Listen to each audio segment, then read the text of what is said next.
Welcome to Penrose Learning, where we make understanding easy. You start with essentials. Be on an administrator account and disable sleep or updates blocking VPNs. These affect services. Once ready, open services. MSC to look for the Windows Update service entry. If it's missing, that tells you the registry or component store is corrupt. Next, run sfc/scano to repair system files, and then dism/online/cleanupimage/restore health to rebuild the component store. These commands fix underlying file issues that often remove service keys. Once dism finishes, recreate the service entry. If you have another Windows machine, export hkey local machine /system /current control set /services /wiwaserve and transfer the reg file. Otherwise, prepare a reg template with image path and depend on service set.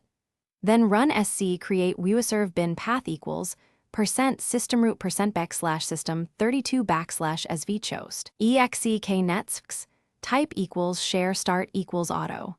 Import the registry, set start to 2 for automatic, and restart the service host process so Windows recognizes the new service entry immediately.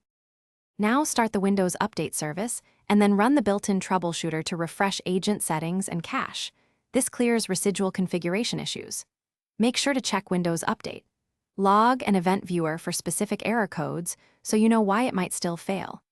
If updates still won't proceed, perform an in-place upgrade repair using Media Creation Tool or Installation Media.